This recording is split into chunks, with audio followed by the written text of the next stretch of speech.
Telling Our Stories to the World is a series from Queensland Writers' Centre. We acknowledge the traditional owners of the land on which this podcast was made. Welcome to Queens of the Land, a series about women carving out their best life on the land. Brought to you by Queensland Writers' Centre. I'm Jane Holtgren. And I'm Helen Roche. And today we're headed to the pool to meet this lady. Where is your farm? Located in Dalby. Mm-hmm. How big is it? About 8,000 acres. Oh, yours is actually big, isn't it? Packing some land there. Hamey Hayllor is an incredibly busy lady. And the only way we could have our chat was while one of her children did swimming lessons and the other one was at piano practice. My two children didn't have either of those things on. They just came for a swim in the pool. Swim like 200 metres and then I'll watch. You know Michelle Bridges? Yes. She's the Michelle Bridges of Dalby. Oh, wow. She owns her own gym. It's called Physical Fix, and it is the biggest, most community-centred, has a cult following gyms in Dalby. So many people have been going there for years and years and years. Who was telling me, and I didn't know this about you, because I just always pictured you as like, you know, the Brisbane or the, you know, the city chick that then fell in love with a farm. I have no idea. Yeah, exactly. But she said that you grew up like On a farm. yeah, and you're a horsey chick. Yeah, so a thoroughbred farm it was. Thoroughbred and cattle. And then where did you meet Dad? I met him through his ex-girlfriend. She was living in Dalby and I knew her through college. Yeah. And she's like, you got to come meet my boyfriend. But he doesn't remember that. And then 3 years later, re-met him at a housewarming partner. Yeah. In Chinchilla. Oh my goodness. Yeah. And you're like, man, he's like, who are you? Yeah, pretty much. Yeah. Wow. And where were you living at the time? Brisbane. You were, yeah. And then he was out here. Yeah. And then did you date him? We dated for, I don't know, about 4 months, and then he and his brother purchased a block of land that happened to have a house on it. Yeah. So his plan was to move in, and he's like, should we just move in together? So I moved out after about 6 months. Oh my goodness, whirlwind. But what were your mates like when you were like, I'm moving It out? was more my dad.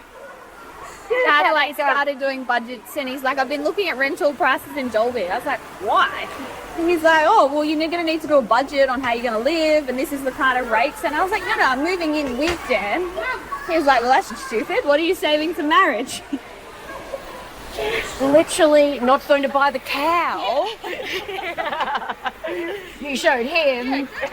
It was a whirlwind romance. Met him and then moved out to Dalby, 6 months, like pretty quick by anyone's standards, I'd say.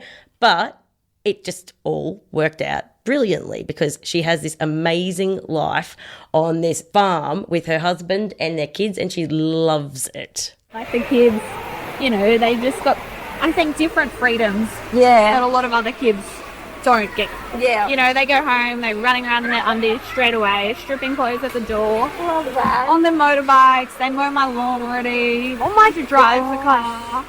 He's been paid actually the last month. He's been doing a full tractor job on his own in the paddock. What is this kid? He's like, He's 8. he's 8. Yeah. He drives That kid's 8. Yeah. Excavator, the backhoe, you name it, he can drive it. Eli won't take the recycling in. Bought him a little tracker so we can like find out where he is because he goes between farms. And we're not big on the phone thing, so he Yeah. doesn't have a phone. Yeah. Grandma will call me if he gets there in one piece, and Yeah. she'll text me that he's leaving, and they're about 8k from us. Oh, wow. That's so good. Imagine you watching the little blue dot. I do love the bit that she has given into modern day by having a tracer on him so she can find him. I do like that. So obviously Hamey's kids are super independent, but when you know Hamey and you hear a bit about her story, you realise why they are the way they are. So many people in Dalby complain about how it's cliquey, how if you weren't born here, you will never be a local kind of thing. Hamey heard that and she decided she would write her own story. I think any town, it's very much what you make it. Yeah, Do you know what I mean? Lots absolutely. of people move to small towns and they go, it's very isolating, or, you know, you don't meet people. But I think that's a them problem. Yeah. Like, I feel like what you're willing to put into a small town, you get back tenfold. How would you feel about working with your husband? Well, we actually have worked together Of years course ago. you and Jim have. Years ago, we had a wine importing business and we did that for 8 years. And we didn't kill each other. We used to store the wine in our garage, and we live in a suburban street. So the trucks would drive up to the end of our cul-de-sac, knock on the door and say, I think I've got the wrong address. And you've got your 2 little ones running around. Yeah, 2 little ones running around. Oh my gosh, this is like the alcohol version of Breaking Bad. Yes. That's great for you, Helen, but that is not what happened to Hamey. I knew no one living here, so for me, the plan was to work on the farm. That lasted about 2 days, and I was like, yeah, no, that's not going to work. How come? Just, he's different. I really know nothing about that world. I can put a fence back together and he will bulldoze it down. Do you know what I mean? Yeah. I'm very people-y, and I've always worked for myself, so I keep taking orders from not only my partner, but it was just never going to work. And then just started that boxing class to kind of meet me. Oh, wow. So when you started that, did you have a vision of, you didn't at all? No, I just wanted to do 1 or 2 classes a week to meet people. Literally, you were like, I know how I'm going to get friends. Yeah, and I was still planning on carrying on my maternity nursing business at the same time. Yeah. But then it just grew. Yeah, They wanted more, they wanted more fitness classes, and vision was never to own a gym. She wanted mates and she wanted to find people who were like-minded. She's always been a fitness chick. So she started her own gym classes in the local rugby union hall. So she owns a gym. He's a farmer. How do they juggle the kids? Well, they get help. We always just knew that we were going to have a nanny or an au pair kind of situation. And how's that experience been? Oh, it's been a roller coaster. Yeah. In what way? Well, we've had all types. Do you know what I mean? You've had the... What's that show where the dad dresses up as the mum? Doubtfire. So we've had like the Doubtfire type. To the French backpacker who ends up writing a letter and hates me because she's in love with my husband. Oh my God. And she's older than me, so therefore Hunter should be her child. That's quite terrifying. I know. Oh my goodness, that's like some kind of stalker movie, isn't it? Yes, it Wow. is. And I don't know about you, Helen, but I've always kind of had this dream or fantasy, I suppose, of having an au pair to help me out. Obviously, that dream was crushed. The other kind of romantic idea I had of farming life was, of course, from the iconic show Farmer Wants a Wife. Yes. Do you like Farmer Wants a Wife? You know, it looks like it'd be quite idealistic, you know, going and living in the country with this very gorgeous farmer. No dramas are ever shown and the women are always looking great, but I don't imagine that that's what it's really like. Yes, correct. When I asked Hamey if there's anything that she thinks that city people get wrong about her life with Dan, she said this. Farmer Wants a Wife is not at all the picture. Like... We laugh because, you know, in the dating stage, you'd go to the football games. And, you know, I mean, you'd all have a drink on a Saturday night. It was very social. You worked to party. If that makes sense. Progress that forward to marrying a farmer and procreating with a farmer. One, they're never home. So you're doing it all on your own. Pretty much, which I get because the land is very weather dependent. You know, when they've got to do something, they've got to do something. And then you watch these shows and it's like date nights and wine. And these farmers are all there all the time and everything's like, let's go on a tractor planting together. And I've done that dating. But now reality that is he's like, oh, I've got to go and do a quick check of moisture around the paddocks. Yes, this is just yesterday. Do you want to come? I was like, how long is it going to take? He's like, oh, about 4 hours. It's like, quick, no thank you. Couldn't think of anything worse. And we have 2 children, so sitting in a car for 4 hours with no points, like just a round trip. No. 4? Yeah, it's a no from me. Or do you want to come and check a ditch that it, you know, might pop? I'm like, no. Dark and mosquitoes, and there's two children at home asleep in bed. You know what I mean? No, not conducive to hang out times. Romantic picnics down the coast. And don't get me wrong, there are some perks. Like, there's a lot of times when the kids were little, if I didn't make the effort to go and see Dan and take him dinner on a tractor with the kids, he wouldn't see them. Wow. So you could classify that as a date night, I guess, of like romantic. Children wear pajamas, the wife's there's 4 of us in a tractor cow. You We're all just trying fed to eat them, dinner. bathed them, and now you're Uber eating it. Yes, on a tractor. It's definitely not as pretty as it seems. No. Do farming wives, do you guys bond over being like single mums? 100%. Yeah. Yes. That would be. I think that's one of the biggest bonding aspects is, we're so blessed to be married to farmers. Yeah. So much time and so relaxing. Yeah. And nobody would quite get it like other people, especially like, I imagine if I was in your situation and somebody was like, oh, my husband's working all the time, you'd be like, oh, darling, you don't know. Yeah. Like, you don't know. Yeah. Is there a level of like anxiety as well as what's always gotten me? Like the fact that you can put in those months and that money and then in an afternoon like, how do you come... So that happened at Christmas this year. Yeah, Dan was on a planter doing something, scuffling, and then within 3 hours, it was all gone to Hayllor. Like, just sticks. So we lost that whole crop. And he missed Christmas because he was doing that. I reckon that's why they have a cotton conference at the casino, because farming is gambling. I couldn't get that image out of my head when I heard that. And in 3 hours, it's just sticks. Your heart must just sink. All of that planting and that watering and that turning over the soil, and it's nothing. And then the panic. Yeah. How are we going to feed how are we going to get the money?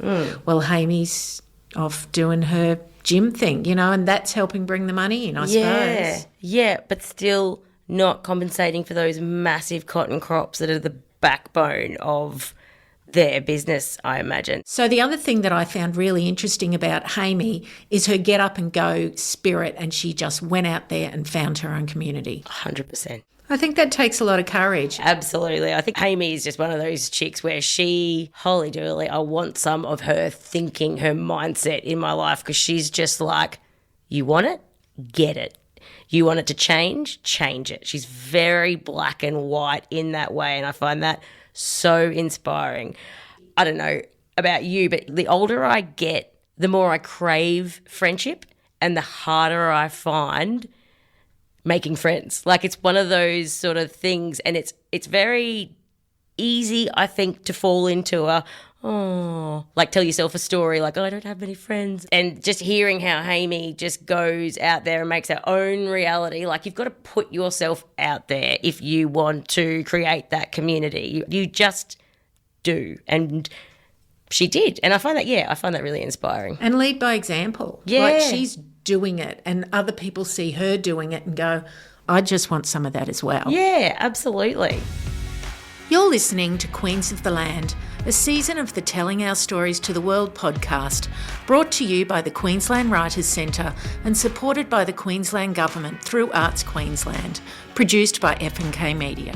Stick around to hear what we've got planned for next season of Telling Our Stories to the World. Hi, Laurie J. Welcome to the podcast. Thanks, Helen. Thanks for having me. You're the CEO for the Queensland Writers Centre. Can you tell us what's in the works for next season of Telling Our Stories to the World? Well, it's fingers crossed at the moment. We're desperately looking for that kind of funding for it, but we're very excited by this one. It's Mornington Island. We're looking up in the Torres Strait Island. We're looking at Indigenous and First Nations writers, capturing their stories, how they want to capture them.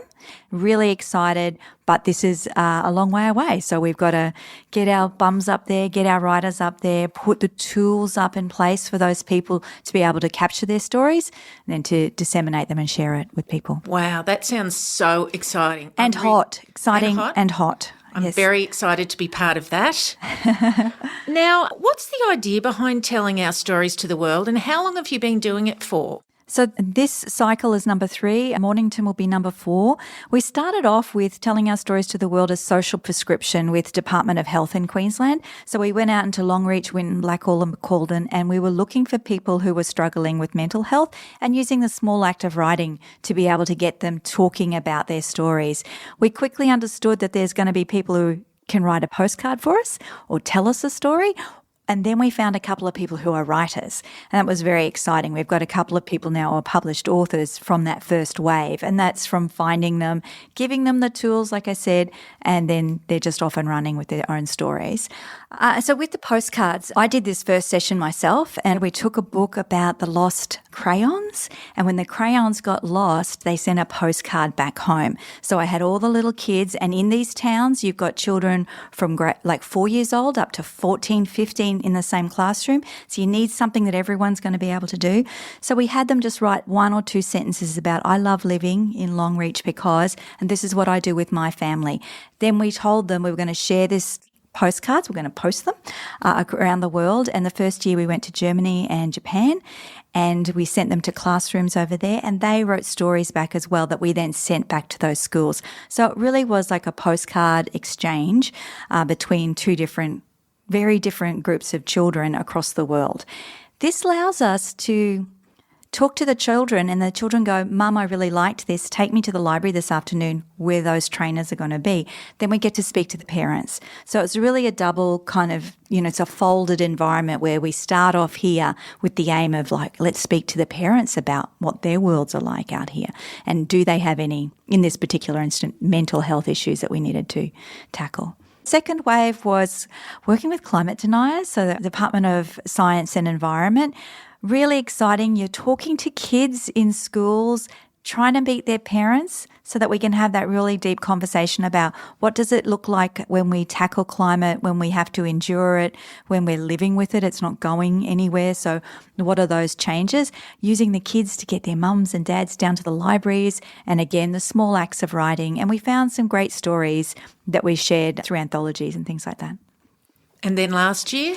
Well, last year was Helen's year. We met with camels, we met with women on their farms, women in rural and regional Queensland in that southeast region. And I think what's really important here was these stories need to be told in their voices. We haven't homogenised these stories. They are very clearly coming from the land of those people and sharing it with the rest of the state, the rest of the country. And now on a podcast. What a wonderful project, Laurie J. And I think everyone should get on board with it. Now, if people do have an idea for any seasons, would you like to hear from them? We would love to. In particular, if you know something about your region that the rest of us think we know, but we probably have the wrong end of the stick because, we're from the city or we're from, the coast or something like that. We really want to find, did you know that this is what happens out here? One of the things that was very exciting with the first telling our stories to the world was we asked kids, what's it like to live in Blackall? And they'd be like, I go pigging with Dad and we have meat and 3 veg. And we were like, from the city, we were like, oh, really? And is that the same when we send those postcards to the children in Japan? And the kids were like, yes. I'm like, do you think they've got guns? Oh, wouldn't they? Do you think they go pigging? Do you think? And it was very much this broadening of their world as well as they come in. And that's something we want to keep their stories, but share them with the rest of the world and then vice versa. So I think that's one of the most powerful things that this project does, is share those stories. Thanks so much for that, Laurie J. It's a really exciting project and I'm very interested in seeing where it goes to next. Well, if anyone calls from Hamilton Island, we are free to also help with those stories. Definitely.